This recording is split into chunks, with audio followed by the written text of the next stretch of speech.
Washoe County Library System welcomes you to our monthly series from the Nevada Historical Society presents High Noon with Neil Cobb. This afternoon's topic is Nevada Women's History Project presents 9 Notable Nevada Women, presented by Sue Davis, president of the Nevada Women's History Project. My name is Jennifer, and I'm happy to be here with you today. And now I would like to introduce you to Sherry Hayes Zorn with the Nevada Historical Society. Welcome, and thank you for joining us today. Thank you, Jennifer, and thank you, Tim, our tech behind the scenes there. Hello, everybody. Thank you so much for joining us today. We're so honored to have you here and be part of our monthly series with High Noon. And it's a great way for us to share history with the community and have speakers that are across the state. And so I hope you definitely take advantage of checking out our previously recorded videos and let us know what you like, and if there's anybody else you want to have a schedule in the future. Neil and I are always looking for new speakers. So without further ado, let me introduce our host and honorary curator, Neil Cobb. He's been such a longtime supporter of the Historical Society, and we just appreciate his love and dedication and helping share Nevada's history and Reno's history in particular with everyone. So without further ado, let me introduce Neil Cobb. Hey, Neil. Hi, Sherry, and thank you. Our special speaker today, Sue Davis, taught history at Wooster High School for many years. In 2003, she left the classroom to become the director of 5 Teaching American History federal grants totaling $5 million.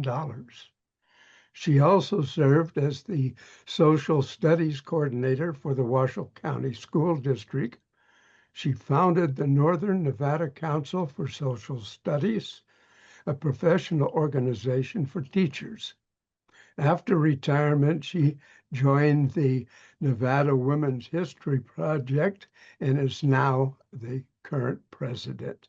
So at this time, we want to welcome our very special guest, Sue Davis. Hello, my name is Sue Davis, and welcome to our presentation, 9 Notable Women. Before we get started, I just wanted to let you know who we are.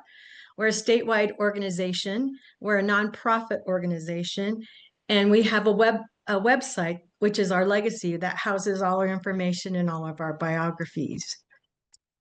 Jean Ford was our founder. She was a state legislature from the South before, and in 1991, she was asked to be the acting director of the UNR Women's Study Program. However, when they went to create the course, they found there was little to none history of women. There was just the famous one, Juliet from Virginia City, and that was about it. So in 1993, she organized a group of women, and we started the Nevada Women's History Project. And what we've been doing is writing biographies ever since. Anyway, there's a picture of our founder, Jean Ford. And like I said, 30 years we've been in an organization. This is our 31st year. What have we done to become visible? And one of the most important things we have done is each state is allowed 2 statues in Statuary Hall in Washington, D.C. And we went before the legislature and we asked if we could have a little bit of funding and to put Sarah Winnemucca in Statuary Hall. And we raised the rest of the money and hired a sculptor. And so we were able to go to the ceremony and put Sarah Winnemucca in Statuary Hall. We also have a full-size statue of her in our own state capitol. So make sure you go see her. And she was, of course, one of the first statues that was in movement. Usually most of the statues are all busts, the heads of a famous person. And of course, the only one we had before was Senator McCarran. So this is a nice addition to Statuary Hall. Our website, like I said, is our legacy. It's www.nevadawomen.org. On there, we have so many things for you to, resources for you to look at. We have the biographies of all of our first ladies. We have almost 250 biographies of Nevada women. We have a media center that has interviews of women. We also have oral histories. Each of our oral histories are taped live, and then we also have a complete document of the interview. We have letters from Nevada daughters, and what this is a place where you can write of a small history of your family, and we can place it on our website for free. We also have informative links, and our newest page is Legacy page. Anymore, people are not putting the obituaries into the newspapers, and there's really no way to remember a loved one. And so for $40, you can write your memory of your loved one, and we'll place it on our website. We're working on a teacher's page. It's taking us quite a long time, but it's almost ready to be up and running for our teachers. Again, our website is our legacy. We have nevadawomen.org, but we also have a suffrage link. And we have bios of all the women of Nevada that were part of the suffrage movement, and we're also linked to the national. And then again, the Nevada Legacy is where you can put the memories of a loved one, and you can also include pictures. How we are visible, we conduct oral and video interviews, again, which are placed on our website. Each one of those costs around $1,000, and it's a big process. We do receive grants, but again, donations and membership help fund all of our projects. We also make many presentations to community organizations such as this one. And then every month we hold events celebrating women. This next month, I'm going to talk about a little bit later, we're going to have Jill Derby come and talk to us about her book. So here's our presentation, 9 Notable Women. When I was organizing this, I thought, I guess it makes more sense to put in chronological order. So that's how we're going to present them. And then if you want a full biography, they're all on our website. Again, just go to biographies, nevadawomen.org. So while we're looking at all these women, some things to think about. What traits do these women have in common? Some of them were never married. Some of them had no children. Some of them had lots of children and were married. So think about, their family life too. And then what kind of barriers did they face? And we'll see a lot of those. So our first person is Hannah Clapp. I did a biography of her partner, Liza Babcock, so I know pretty much a lot about Hannah Clapp. She was amazing. She was like the first really woman of Nevada. She came over to Nevada, actually to California via wagon train. And she was in California teaching, and she saw an ad to teach in Carson City. So she decided to try that out. And so she ended up going to Carson City. They founded the Sierra Seminary School, and she hired Eliza Babcock, who came from Maine. And Eliza came around the Cape Horn, so she had another adventure. And then they were together for 35 years until Eliza died. Hannah's invested, she was a smart woman. She actually, she had taught at Virginia City too, but she saw the chance to buy some stock, and she bought stock in the city mines, and she made quite a bit of money. So she was able to build a home in Carson City. A funny thing about Hannah, the legislature, if you remember, there was no fence around it, and you had livestock in front of the Capitol. And so the legislature decided to build a fence, and they set aside some funds. So they asked for bids, and the rumor was that she put CL Clapp, but everybody knew who she was. They thought maybe she was a man, but she wasn't. Anyway, she won the bid, and she built the fence, and it still exists today. So Hannah Clapp's fence. Because they had so much money, from the mines and their stock, they decided to go back east and see family. And Eliza was really interested in starting the first kindergarten in Nevada. So they visited, the kindergarten movement was just coming over from Europe in the United States. So they visited a lot of kindergartens, and Eliza opened the first kindergarten in 1877 in Carson City. Then in 1887, UNR was moved from Elko to Reno, and Hannah was asked to teach history and English, and eventually she became the first UNR librarian. So in 1887, they moved to Reno. Hannah was also the co-founder of the Reno's 20th Century Club, and that club did a lot for Reno. It was a progressive women's organization. When Eliza passed away, Hannah was in charge of organizing, finding funding to build a kindergarten memorial building. And so the Babcock Memorial Kindergarten School was built.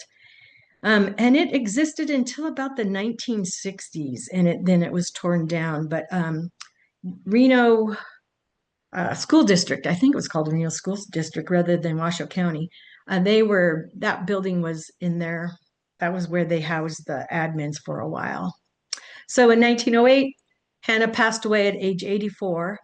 And rumor has it they wanted to be buried together. And so I think she and Eliza are buried someplace in Maine. We're not quite sure. Anyway, here's a picture of the seminary school, and you see her students. And on the far right is a picture of Hannah Clapp. And Hannah and Eliza were quite a pair. And this is a sketch, and there was a scathing article. In fact, I found it at the Historical Society when I was doing my research on Eliza Babcock. And they were describing the relationship between Hannah and Eliza. And there's, as you can see, it says a wild, barren wilderness. There was money to be made and privations to be endured. Anyway, they were a couple for a long time. So our next person is Florence Church, and I'm sure you've heard the name Church. Yes, that is her husband. She was a suffragist. She was born in St. Clair, Michigan, and they came to Reno in 1922. They had two children, Willis and Donald. She was primarily a suffragist and, of course, a leader in many women's club. And yeah, the UNR building was named for her husband, who was a professor of history, languages, and also the founder of the Nevada Museum of Art. Florence was quite a speech maker. She went all throughout Nevada to promote women's right to vote. She was a well-educated woman. She went to school at University of Michigan, and she came to Nevada, and she got her master's degree at UNR. In 1911, she became vice president of the Christian Temperance Union of Nevada, which was a suffrage movement. She was also an active suffragist and worked with Nevada suffragists, the famous one, Anne Henrietta Martin. She was vice president of the Nevada Equal Franchise Society, another women's rights organization. And she was the founder of Intermountain and Coast Federation of Women. This was trying to gather all the different clubs together. That was kind of her main goal. She organized a civic group, Women's Citizen Club, and again, to help women be informed on why they should vote. Believe it or not, there were anti-suffragists, which is beyond my comprehension, but anyway, that did happen. In 1819, she convinced Governor Boyle to call a special session of voting on the 19th Amendment, even though we had already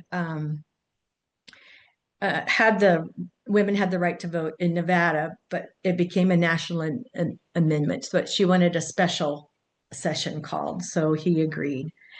And an interesting note, she was one of the first women to ever ride horseback along the Nevada mountains from Yosemite to Shasta, which over 1,000 miles, which, whoa. Anyway, she was a really forceful person who really united women together to get the right to vote. There's another picture of Florence threw herself into women's issues. She had excellent leadership skills. and joined many reform-minded organizations. Thought that was a neat picture of her. This next person was a lawyer, one of the first early lawyers of Reno, Nevada, Felice Cone. And it's hard to find a lot of information on her. That's the only picture that we could find of her. So again, she's part of a legal organization. She was born in 1878. Again, hard to find a whole lot of information. Her primary city and county of residence was Carson City, Ormsby, Goldfield, Esmeralda, Reno, and Washoe. Again, she was law and politics. She was a political activist, advocate of children and women's issues. I love this quote by her because, as you remember, in the 20s, we became the divorce capital. And she said, Nevada has been criticized for her divorce laws, but it is due almost entirely to the need of relief by citizens of other states that we find ourselves the cure center of the world. I thought that was great. Anyway, she has earned a teaching certificate like all women. That's one of the things that we were allowed to do in the early days. She pursued her education at UNR, Stanford, and Washington Law School, quite educated. Admitted to the Nevada bar at age 18, which is amazing. She was also admitted to the U.S. District Court of Appeals in San Francisco. In 1911, she was a founding member of the Nevada Equal Franchise, which again, women's right to vote. In 1912 to 14, she served as the president of a non-militant suffrage association. In 1914, she helped draft the women's suffrage law, the 19th Amendment, that was passed by the Nevada voters. And in 1916, she became the fourth woman admitted to the bar of, I think it says, referees of Supreme Court. In 1918, she was the first woman appointed as a hearing attorney. And in 1922 is when she opened her law office in Reno, handling divorce cases, labor issues, adoption, and issues adversely affecting children. And she was the first woman appointed for the U.S. referee in bankruptcy court in Nevada. So in 2019, the Pomeroy, and you can see at the bottom of this sign that they wanted to acknowledge the 19th Amendment, and they gave each state so much money to put these signs up over all the different areas that were part of the suffrage movement. So this is in Carson City. And Reno should have gotten one, but the Reno City Council didn't like the way it looked, and they wanted to design their own. And the Pomeroy Foundation said, no, they all have to look alike. So the Nevada Women's History Project, we did put one in Austin, we put one in Las Vegas, and there's one, I think, in Battle Mountain also. So there's signs all over Nevada acknowledging the women who fought for the right to vote. Okay, Maddie Ma Kiley. She's a character and a half. She was a telegraph operator. And look over to your right-hand side and look at all those marriages she had, which is quite funny. Anyway, she was a Texan. She was born in Texas, and she went all over the United States, actually the Western United States and Mexico, as a telegraph operator. She only had one child, and maybe another one. We're not quite sure. We couldn't find out. She learned to send Morse code in 1899 and 1901, but she didn't know how to read it, which is interesting. Her first paying telegraphy job was in Sabinas, Mexico. And then her first train order was dated August 22nd in 1902. Her second telegraph job was in Durango, Mexico.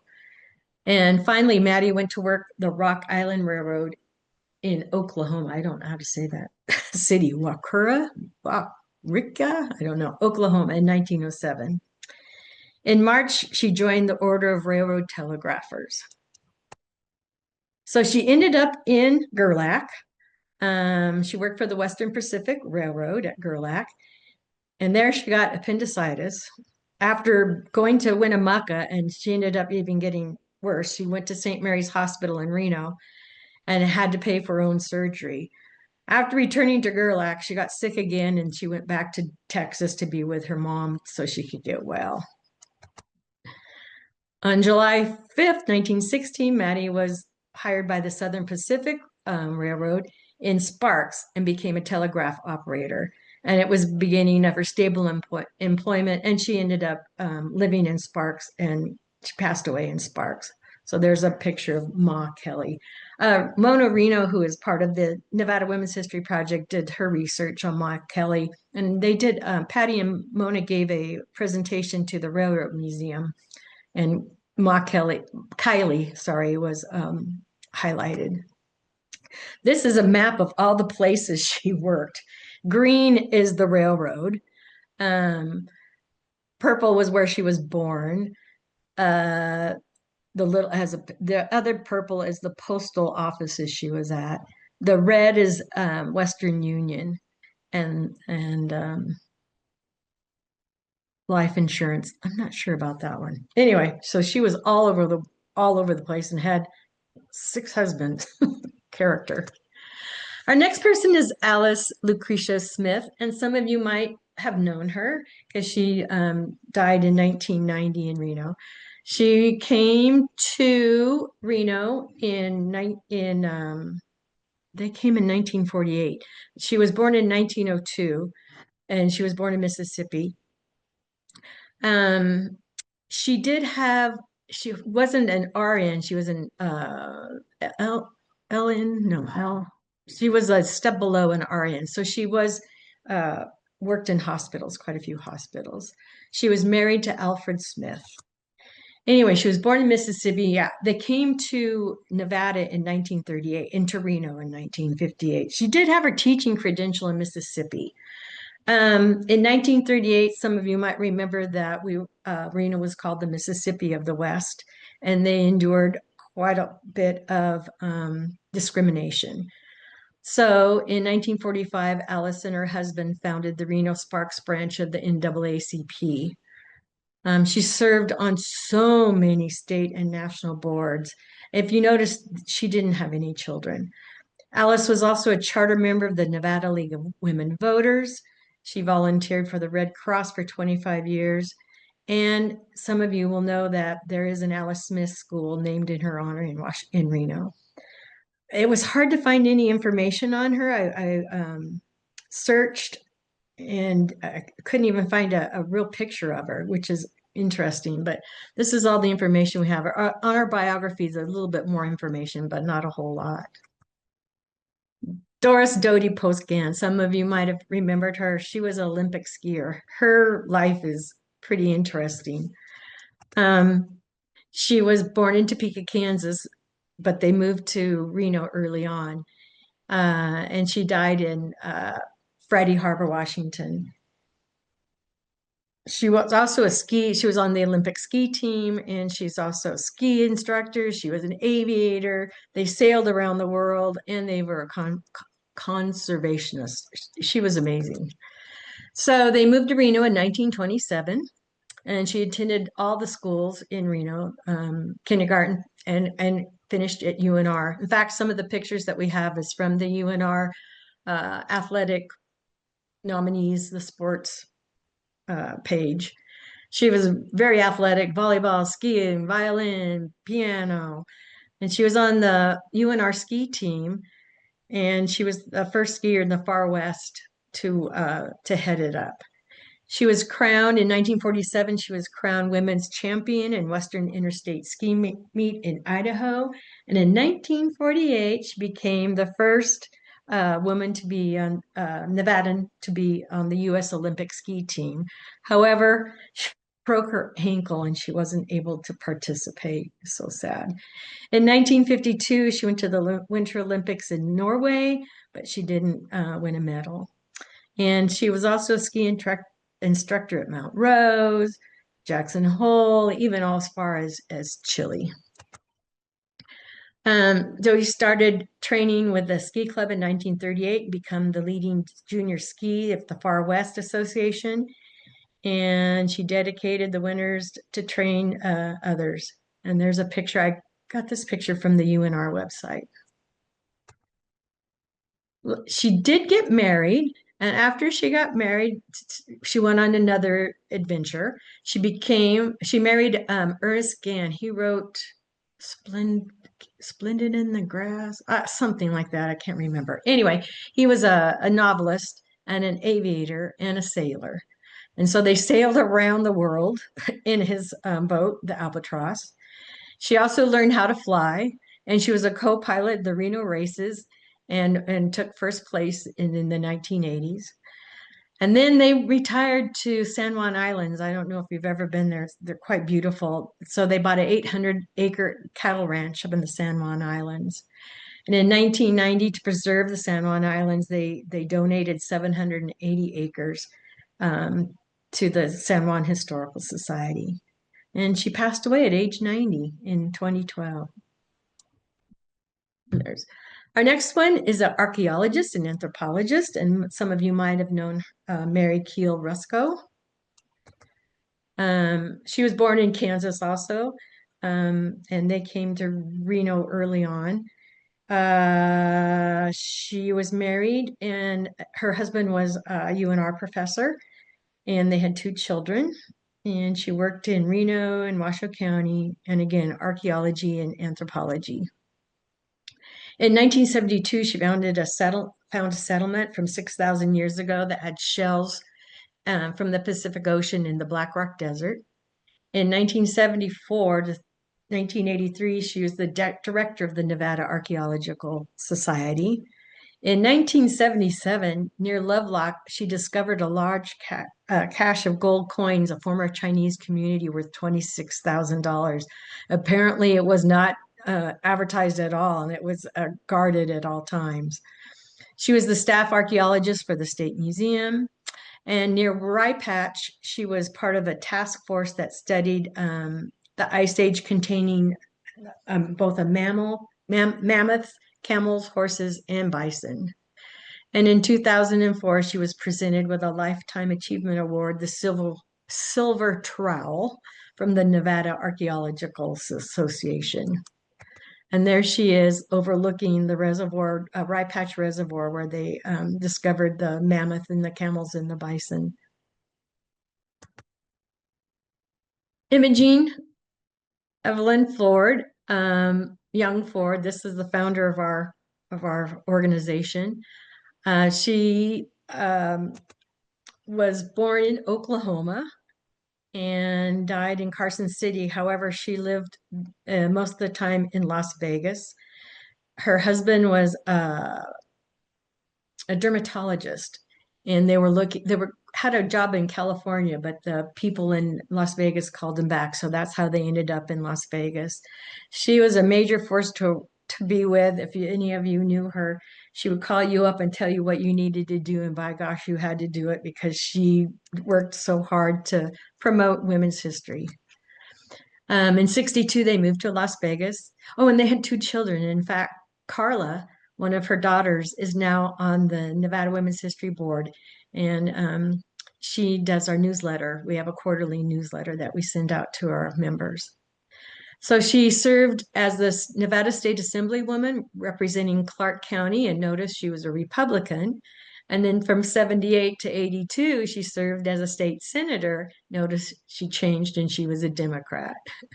She was supported very much the Equal Rights Amendment, which of course didn't pass, but she introduced a whole lot of bills to eliminate discrimination based on sex.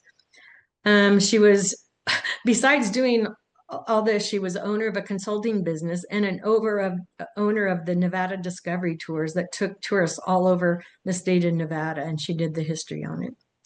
In 1985 to 89, she became the director of Nevada Office of Community Services. And in 1991, like I said, she was asked to direct the Women's Studies program. And this is when they decided there wasn't any history on women and started the Nevada Women's History Project. Here's Jean Ford speaking at the National Women's Conference in Houston, Texas. And everybody that knew her said she was a mighty force. She got things done. Our last one, number 9, Mila Barrington Roloff Hawkins. Some of you might have known her. She was a political activist for women and health issues. She was born in Chicago, Illinois, and died in Nevada. Her primary work was in Washoe County, and she was an activist and women's health issues. She attended the University of Chicago and paid her way through school working as a fashion model. And if you saw that first picture of her, she was quite beautiful. In 1966, she gave birth to a premature son, and she organized Project Survival, which helped build the neonatal center at Miami Hospital. In 76, they moved to Las Vegas, and she was named coordinator for the Northern Nevada ERA. And her husband, the reason they came to Las Vegas was he was the project manager for the new MGM Grand Hotel Casino. In 79, she attended Women in Politics conference to discuss the topic, the politics of reproduction, and played a pivotal role in passing women's right to choose in Nevada. In 82, she divorced and married Prince Ashton Hawkins of Reno, and he had diabetes, so they co-founded the Diabetic Education Center in Nevada. And in 2016, she helped organize the Reno Women's March, one of the largest protests in Reno's history. It drew over 10,000 people. And there she is at the Women's March. And her favorite saying was, "Get your asses out on the street." Anyway, just reflection. What kind of traits did these women have in common? And again, what barriers did they face? And I guess we'll discuss that in a little bit. How can you support us if you are interested? Membership that starts at $40 and it goes all the way up to different levels. We need writers. We have researchers. And so we have all this information, but we just need people to write the biography. So if you're interested, you can contact me and we can get you connected with a person and the information we have, and you can write a bio for our website. It's highly regulated. I mean, we have a format in which you can follow, so it's not like you're starting from zero. And then, of course, if you'd like to donate, we're always glad for you to do that and also attend our programs. And I just wanted to tell you our next program is April 18th, and it's When You Dare to Say Yes. That's the name of Jill Derby's book. It'll be Saturday, 2 to 4. The cost, again, the money goes to maintain our website. 25 for members and 30 for non-members. And we hold it at the Nevada Women's Fund conference room. We're housed in the Nevada Fund's office. We rent a little room to have our stuff. Anyway, and with that, thank you so much. I appreciate everything. And thank you, Historical Society and Washoe County Libraries and Neil Cobb for inviting me. Oh, that was wonderful, Sue. So we definitely have some questions. Okay, I hope I can answer them. I'm not an expert by any means. No, that's awesome. So the first question is, Hannah Clapp's Carson City home still standing? I don't know. I found a I don't picture of the know. home, but I don't know, it had dirt roads, so I don't know how old the picture was. That would be fun to find out. I don't know. As I say, yeah, and they have the historic tours in Carson City as Right. well. So maybe that's something, Lorraine, that I can do a search for you as Okay. well. Then the second question, where was the Memorial Kindergarten in Reno located? And I can answer that one. Oh, good. Yes. It's on the corner of 5th and Walnut Street. That's There where you it was go. located at the time. So, which I think is great. And I didn't realize, Sue, when you'd mentioned that it was around until like The 1960 60s. or so. Yeah. Yeah. And I thought that the school districts are always by the county, but apparently it was called Reno School District, which was interesting in the early days. Okay. That's the research I found. Maybe it's wrong. No, that's interesting, just as a whole, or how it's evolved. Yeah. And another thing I had seen when I was checking that answer is that the building was donated to the school district by like 31 or 33. So Okay. that was just one little thing I was looking at. let's see. Somebody said they were glad that we record these talks since somebody had a glitch. So, um, Oh, uh, yeah, here. yeah, it's like everything here. So, there's a question for you, Sue, is how many active members are in the Nevada Women's History Project? Well, I don't know what the word active means, but our Or just membership, members? we have 165 members. There's Okay. 9 on the board. I'm hoping to bring in 2 more teachers to help write lesson plans for our education website. So if there's any retired teachers out there, we need help writing lessons. We have a format, so again, it's not like you're inventing the wheel or anything. Okay. And if people want to learn more, they can visit the website. Is there email for contacting and Oh, and everything? if they would like to go to Jill Derby's talk, you just go to our website and it'll be on the main page. Sign up to attend Jill Derby's site, and it'll direct you to sign up. Okay, and that was nevadawomen.org. Women.org. Mhm. Okay, wonderful. Don't go Um, .com because I think it's a porn site. NevadaWomen.com. You want to go to to go org, NevadaWomen.org. org. Yeah, sometimes you never know. I know, So right? yeah. I was fascinated with the different women you featured. Um, is in the write-up, you had mentioned that, schools were named after some, and um, uh, I love. Do you want to explain a little bit more, if you would like to, about like Felice Cohn, just the idea of the suffrage and pro-suffrage and anti-suffrage, and the fact there was two Ann Martins, one was for and one was against suffrage here in Reno, in Yeah. particular, if you want. No, go ahead. You know more than I do. Yeah, there were 2, and they were both named Ann Martin. That's why you always have to use the middle name, right? The Henrietta Yes. was the pro-suffrage. Yeah, very interesting. And the women did not want the right to vote. That was beyond my thinking. Well, I think nowadays we take it as something, that it's just a given right, and Right. and the fact that what some of uh, the rhetoric that was being talked about during that time was that, which is now being brought up in today's politics, is that it should be one household, and that women have their voice, and they can voice it to their husband to Right. to do the voting for the home. Yes.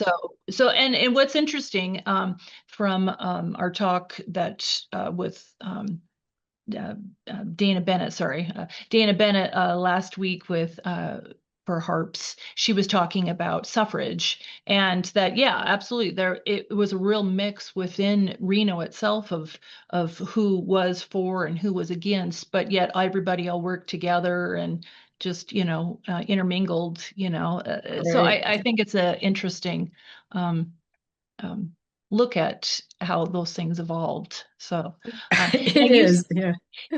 and just a note, and you had mentioned it, that, we actually, the Historical Society is real honored that, we help take care of your collections here, Yes, you for the do. Yes. History Project, and that, I think it's a real worthy service. As I think, what is your tagline? Writing women back into history. Correct. Um, Yes. and Yes.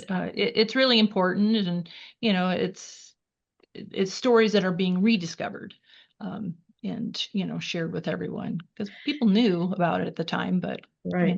it's getting But written it, about. it is interesting when I'm saying, what did they have in common? A lot of those women never were married and didn't have a family, and they Mhm. were they were the ones that were involved in all the organizations in the suffrage movement, and but they had time.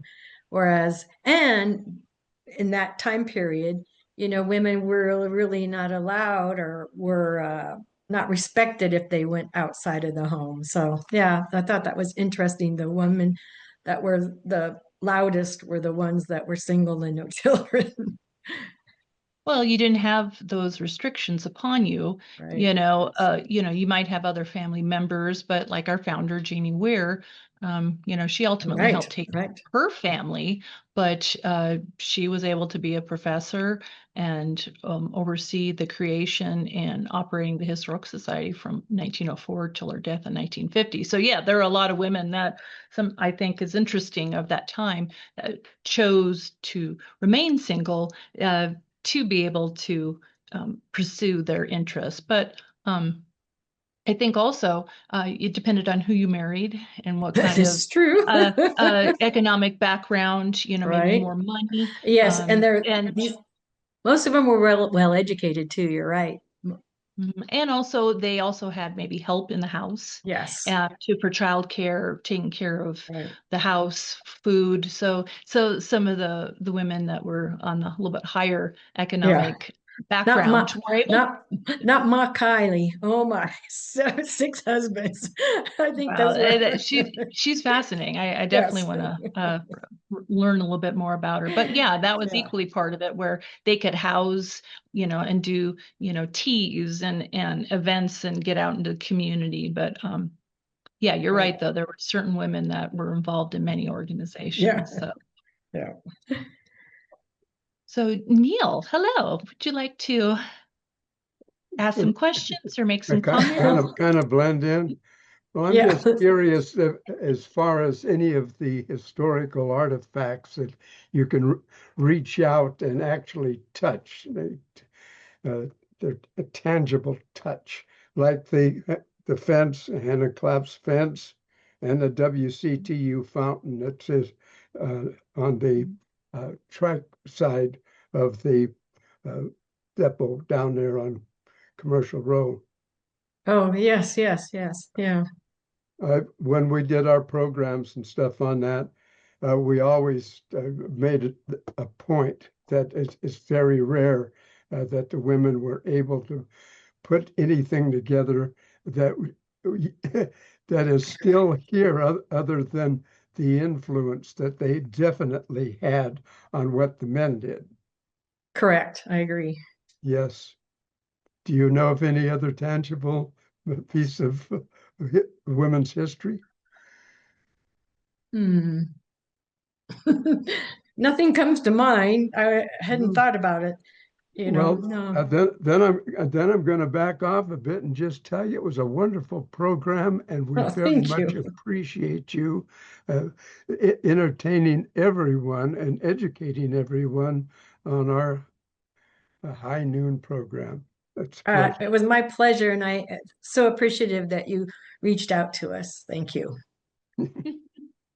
No, it was great. And you asked Neil about tangibles. You're right. Those bigger things, there's fewer and far between. But we definitely here at the Historical Society have the Equal Franchise Society, some of their records, and materials that maybe came in associated with different suffragists and families within Reno and Nevada as a whole. But it's definitely. Oh, we do have one of Ann Martin's boots that Oh, it's a there single you go. boot. It's a single boot, but it was. I know it's funny, but That it is was that okay. when she was traveling across Right Nevada on the to promote suffrage, and then of course, then later on when she was running for office, boot. I know, but it's that's at least one thing that's like obvious, of Right. what happens, so it's always interesting, and or how we can rediscover and find out more information and more connections. So no, it Yes. was a great program, Sue, and I so Well, thank appreciate you. Thank you doing so much. this. I appreciate that.